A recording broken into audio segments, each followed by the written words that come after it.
naman akla. Narito tayo ngayon upang matunghayan ang napakainit, nagbabaga at talaga namang usap-usapan at maraming pinaka-inaabangan na issue ni Ate Erica. Tinanong nga ni Kalingap Val Santos Matubang ang mama ni Ate Erica kung ano daw ba ang gusto nitong mangyari dahil sa mga sinasabi nito ay medyo lagpas na sa mga linya. Sabi naman ng mama ni Ate Erica ay ang gusto niya lang daw ay patahimikin ang kanyang mga anak at huwag nang i-vlog ang mga bagay na hindi naman sila involved. Kaya sana wag na rin daw silang interviewin ni Kalingap Val. Ay, alam mo Kuya Bal, sobra po. Paano po ninyo malalaman kung kami po ay akala po ka pa ninyo, okay lang kami? Opo. Hindi po, manood po kayo ng mga reactor ninyo kung ano po pagkatao ng anak ko dun. Opo. Diba po? Unawaan ko po naman yun. Oo. Yun lang yung bata, Kuya Bal, kasi nag-aaral, kawawa naman. Siya nga po, naintindihan ko po yun. Kuya Bal, totoo lang po, sa school yung anak ko, Pag-aaral, grabe. lang yung inaasahan ng bata na Oo nga po, oo. punta man siya sa mais na buhay. Kung tigilan na po ninyo kami, Nag-aaral na lang yung kung pupusan. kayo po ay sa magulang ko, kayo na po ninyo, wag na po kayo ninyo Oo, kami. umiiyak dito yan pag naririnig mo. Wag ka na tayo umak... Akala, di ba Kuya Bal, no? Eh. Akala ko ba, mahal na mahal niyo si Erica, ayaw Oo niyo nga si po. Erica, di ba? Lahat, ano ninyo si Erica. Ate, kung mayroong gustong ipaayos sa amin, parinig, ano man, ako lang kontakin, huwag na sa iba. Huwag na sa ibang mga vlogger. Ngayon, tapos na po yan, sir. Oo. Ayusin lang po ninyo yung mga rektor. Huwag na Opo. po kayo magano. Kung meron pa po kayo, kaming marinig dyan, ay huwag mo na po kung ano. Narinig ko na po ninyo na yung masasabi ko. Kaya andito ako para ayusin natin yung problema. Hindi naman magkarama. Diyan kami nag-aaraway eh. Hindi Oo ko nga niyo po, po alam oo. ang punot dulo. Hayaan mo na po sila. Mm. Hayaan na niyo po kami.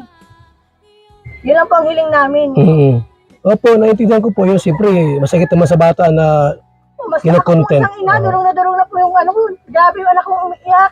Hindi siya ano, eh siyempre, ako ina. Kahit di ba nung nag-ano ko, talagang sumingi talaga ako para Oo. matigil yung mga reaktor na yan eh. Kahit ayaw na pinipigilan ako ni Misa Kanigite kasi matagal na daw eh. Ay gusto ko talaga matigil kayo kasi minsan po, nagre-react kayo kay Dikay, hinahanap ng mga tao. Di ba may nagpo-comment din masasakit, walang kwenta, walang ano yung mga anak ko, di ba? Opo. Mukhang pera. Anong perang binigay ninyo sa anak ko? Di ba? 31, 33 vlog. May hiningi ba po kami sa inyo? Wala po kami hiningi sa inyo, di ba?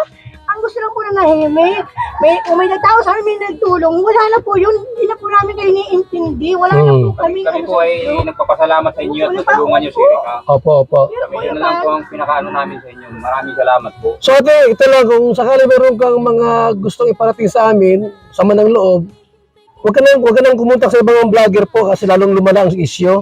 O sir, Ano po? hindi po ko kasi yung sa sobrang kulang pong inis talaga kasi parang, siyempre nakapanood ko yan si kuya, ano na yan.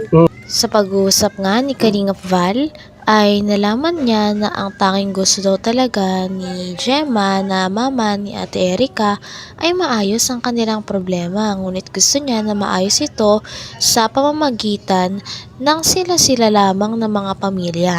Ayaw niya na daw talaga na gawin ito in public kaya pinapakiusapan niya nga si Kalingap Val na wag na nga mag-vlog tungkol kay Ate Erica dahil gusto din nila ng peace of mind at ayaw na nila na mas lumala pa ang gulo na nangyayari.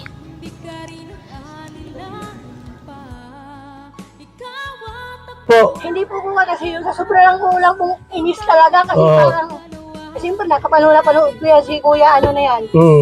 Siyempre, baka sabi ko, baka yan ang ano, kasi nag-ano na kami sa social sa dait. Opo. Nagtanong na kami dyan, ng mga anak ko. Pero ang sabi sa amin, pati kapatid ko makukulong. Ang unang makukulong dyan, yung kapatid kong babae. Kasi siya ang gumagawa ng way, kasi para ma-reaktoran, di ba? Oo. Pati kung sino man lang nagbalbala sa mga anak ko, yun di madadamay. Pero, inano namin kasi ayaw namin ng gulo. Kaya nga po. Pero kung tutulungan kami na may matulong sa amin, sa Maynila, diretso namin. O yun ang gusto kong sabihin, isampulan kung sino man gusto isampulan. Siyempre, una magulang mo, makukulong din yan. Ay, totoo lang po. Gusto mo makulong sila? Ay, kung gusto lang po nila, kung sila po talaga nila gusto na Walang away. gustong Ito ate, last word. Ate, Huwag na po Opo. kayo. Ate, okay natin may ibag natin para alam ng bawat isa. Wala kaming gustong makulong. Ang Opo. gusto namin, ayusin namin ang sarili namin. Yan, yung maganda roon. Ayusin natin yung problema. Inaano na mapasama Kuya Val, huwag kayo Ate. mag-video. Ate, okay na natin yan para alam natin. Halika. Ayaw mo makipagbati sa magulang mo? Ay, sila ang nag-umpisang nagalit sa amin, hindi kami. Babay kang tao. Oo nga po. Sila nagsusuta namin at isa sa iba. Ayun lang. Ayun lang masasabi ko. Pero po, may chance pa na pwede magpag-ayos. Wag muna. Kayo po ang bahala na po kayo. Kung gusto ko nyo tulungan sila, tulungan nyo. Pero kung wag na ninyo itatama yung anak ko. Sige po. Nagtatambil kami at wag na ninyo mahanapin ang anak ko kung sino. Nagbisita ba dyan? Isi ganyan. Tigilan na po ninyo yan. Wala na po kayong ano sa amin.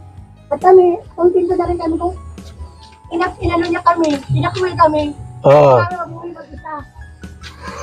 Ayun lang po. Salamat ha. Kuya. Salamat Ha? din. Salamat din. Sige. At least na kausap namin kayo.